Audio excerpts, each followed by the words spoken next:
नमस्कार दोस्तों, आज हम एविएशन सेक्टर के एक ऐसे खजाने के बारे में जानेंगे जहां अमेरिका ने अपने बेहतरीन से बेहतरीन जेट्स को रखा है। इसमें स्टेल्थी जेट से लेकर वर्टिकली टेक ऑफ वाले जेट्स और यहां तक कि उड़ने वाले एयरक्राफ्ट कैरियर वाले जेट्स भी मौजूद हैं। सबसे स्टेल्थी, सबसे तेज उड़ने वाले जासूसी व बॉम्बर जेट्स आदि नायाब डिजाइन इस म्यूजियम में बंद हो गए हैं। आइए जानते हैं इस वीडियो में। नमस्कार दोस्तों, डिफेंस संबंधी अपडेट्स के लिए बनाए गए चैनल डिफेंस रेनबो में आपका स्वागत है। तो चलिए दोस्तों शुरू करते हैं। दोस्तों, पिछले दिनों एक खबर आई कि अमेरिकी एयरफोर्स का नेशनल म्यूजियम बंद कर दिया गया है।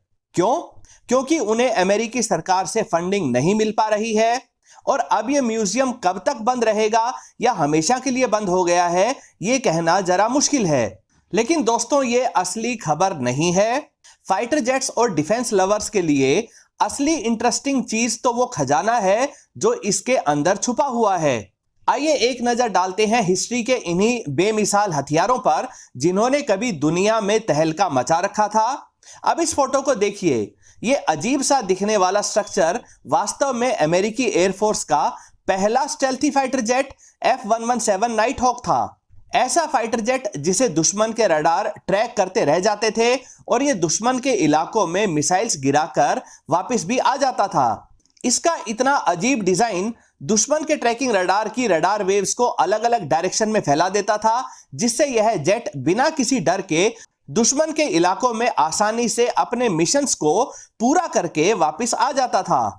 दोस्तों, कहने को तो अमेरिका इन्हें काफी पहले रिटायर कर चुका है, लेकिन कई बार इन्हें अभी भी उड़ान भरते हुए देखा जाता है। दोस्तों, इसे देखिए। यह देखने में एलियंस की उड़न तश्तरी दिखती है, लेकिन यह वास्तव में एक एवरोकार नाम का एक हेलीकॉप्टर था। कई बार अमेरिकी लोगों ने एलियन शिप देखने की बात कही थी, लेकिन उन्हें क्या पता था कि यह उड़ती हुई गोल चीज वास्तव में एक सीक्रेट प्रोजेक्ट था। इसमें 3 इंजन मिलकर एक बड़े फैन से हवा को नीचे की तरफ धकेलते थे, जिससे इस एवरोकार को हवा में उड़ने में सहायता मिलती थी।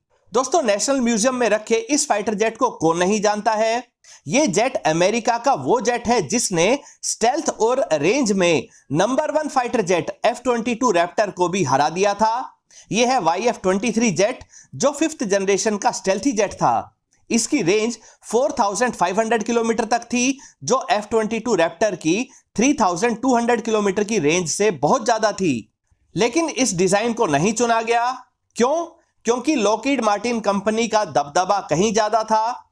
उनको पहले से ही एक स्टेल्थी जेट F-117 को बनाने का एक्सपीरियंस भी था, और सबसे खास बात थी F-22 रैप्टर में थ्रस्ट वेक्टरिंग कैपेबिलिटी का होना। थ्रस्ट वेक्टरिंग की वजह से F-22 रैप्टर YF-23 के मुकाबले ज्यादा मैन्यूवरिंग है, ज्यादा तेजी से मुड़ सकता है। इसी कारण YF-23 को छोड़कर अमेरिकी एयरफोर्स ने F-22 रैप्टर को चुन लिया।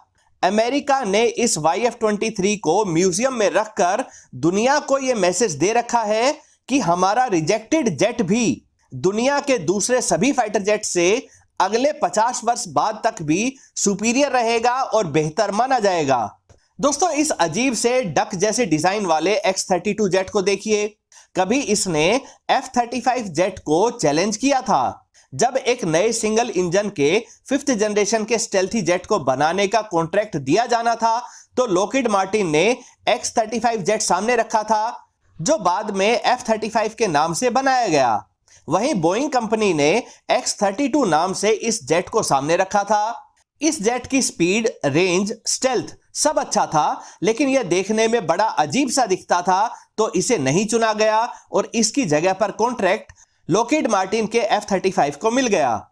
दोस्तों, इस म्यूजियम में X-29 जेट भी मौजूद है।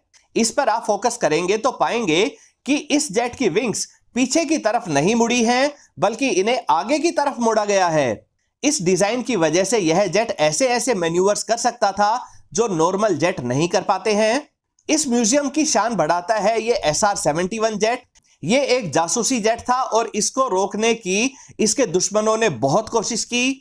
इस पर अलग अलग समय पर एक एक करके 800 से ज्यादा मिसाइल्स लॉन्च की गई, लेकिन कभी कोई मिसाइल इसे छू भी नहीं पाई। क्यों? क्योंकि यह जेट 85,000 फीट से भी ज्यादा की ऊंचाई पर उड़ता था, तो उस समय की कोई भी मिसाइल इस ऊंचाई तक पहुंच ही नहीं पाती थी। दुश्मनों के द्वारा बहुत सारे जेट्स इसको इंटरसेप्ट करने के लिए भेजे जाते थे, लेकिन कभी कामयाबी नहीं मिली। वो क्यों?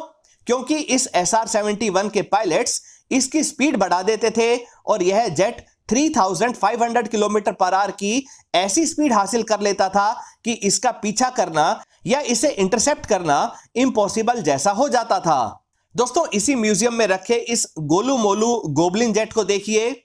इसमें लैंडिंग गियर ही नहीं है, तो ये टेक ऑफ और लैंडिंग कैसे करता था? दोस्तों, ध्यान से देखने पर आपको इसमें सामने की तरफ एक हुक दिखाई देगा।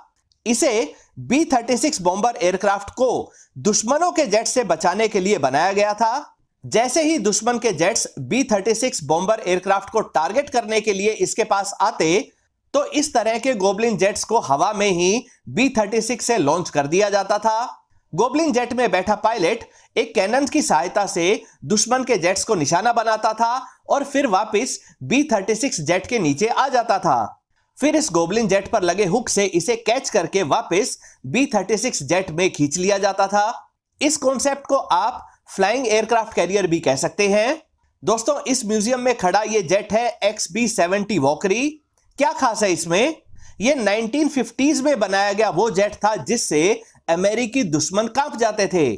70 वर्ष पहले के उस जमाने में इसमें 6 इंजन लगाए गए, जिसमें हर इंजन की थ्रस्ट 120 किलो न्यूटन तक थी, यानी टोटल 720 किलो न्यूटन की थ्रस्ट। और यह थ्रस्ट इस जेट को 3300 किलोमीटर पर आवर की स्पीड से उड़ने लायक बना देती थी। इतनी स्पीड तो कोई फाइटर जेट भी हासिल नहीं कर पाता था। फिर यह जेट 75,000 फीट की ऊंचाई पर भी पहुंच सकता था। इसको खास तौर पर बनाया गया था दुश्मन के ऊपर न्यूक्लियर मिसाइल्स को गिराने के लिए। अमेरिका के दुश्मनों को पता था कि अगर यह जेट न्यूक्लियर मिसाइल लेकर उड़ा है तो इसे रोकने के चांसेस ना के बराबर हैं। दोस्तों, म्यूजियम में लटके हुए इस X-13 जेट को देखिए। यह 60 या 70 वर्ष पहले का F-35 जेट है जो वर्टिकली टेक ऑफ कर सकता था। असलियत में इस प्रोजेक्ट को शुरू किया गया था एक ऐसे जेट को बनाने के लिए जो सबमरीन से सीधा ऊपर की ओर उड़ सके। दोस्तों, इस म्यूजियम में XQ-58A वॉकरी भी रखा गया है जो एक स्टेल्थी अनमैन्ड UAV है। यह फाइटर जेट के साथ लॉयल विंगमैन के रूप में उड़ता है और आगे जाकर दुश्मन के जेट्स पर मिसाइल्स लॉन्च कर सकता है। यह फ्यूचरिस्टिक लुकिंग बिना टेल वाला X-36 भी इस म्यूजियम में रखा गया है, जिसे नासा और बोइंग कंपनी ने मिलकर डेवलप किया था। ऐसा ही एक और जेट बोइंग का X-45A भी यहां पर रखा गया है। ये एक्सपेरिमेंटल प्रोजेक्ट्स थे। यहां पर 8 इंजन वाला B-52 स्ट्रेटोफोर्ट्रेस बॉम्बर जेट भी मौजूद है। ये 1955 से लेकर आज तक ऑपरेट कर रहे हैं और अमेरिका इन्हें अगले 30 से 40 वर्षों तक ऑपरेट करता रहेगा। यानी ये दुनिया का पहला बॉम्बर जेट होने जा रहा है जो 100 इयर्स तक लगातार ऑपरेट करने का रिकॉर्ड बनाएगा। ये जेट 14,000 किलोमीटर तक का डिस्टेंस एक बार में ही ट्रेवल करने लायक बनाया गया था। यानी इनकी सहायता से अमेरिका दुनिया के किसी भी कोने में मिसाइल गिराने की कैपेबिलिटी रखता है। दोस्तों, इनके अलावा यहां पर MQ-9 रीपर जैसे UAVs हैं। अमेरिका का नंबर 1 जेट F-22 रैप्टर व F-15 जेट भी यहां रखे हुए हैं। हाई एल्टीट्यूड लॉन्ग एंडोरेंस वाले RQ-9 ग्लोबल हॉक को भी यहां पर जगह मिली हुई है।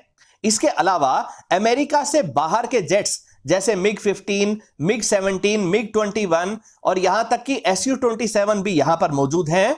इस म्यूजियम में U-2 जैसे स्पाई जेट्स भी हैं जिनका इस्तेमाल अमेरिका आज भी जासूसी व निगरानी के लिए करता है। ये जेट्स 80,000 फीट तक की ऊंचाई पर उड़ते हुए जासूसी का काम करते हैं। दोस्तों, V-22 ओस्प्रे के बारे में आप जानते ही होंगे। इसकी खास बात यह है कि यह एक हेलीकॉप्टर की तरह वर्टिकली टेक ऑफ कर सकता है और उसके बाद इसके रोटर ब्लेड्स को सामने की तरफ टिल्ट कर दिया जाता है। इससे यह एक एयरक्राफ्ट की तरह तेज स्पीड से भी उड़ सकता है। इतनी स्पीड साधारण हेलीकॉप्टर से पॉसिबल नहीं होती है। दोस्तों, आपको जानकर हैरानी होगी कि यह डिजाइन मॉडर्न जमाने का नहीं है, बल्कि यह बेल कंपनी के XV-3 पर बेस्ड है, जिसकी पहली फ्लाइट 1955 में यानी आज से लगभग 70 साल पहले हुई थी। यह XV-3 टिल्ट रोटर एयरक्राफ्ट भी इस म्यूजियम में रखा हुआ है। इस म्यूजियम में X-5 जेट भी रखा है जो पहला ऐसा एयरक्राफ्ट था जो उड़ते समय अपनी विंग्स को स्वीप कर सकता था। बाद में इसी तरह के डिजाइन के अनेकों जेट्स बनाए गए जिनमें F-14 जेट काफी फेमस हुआ था।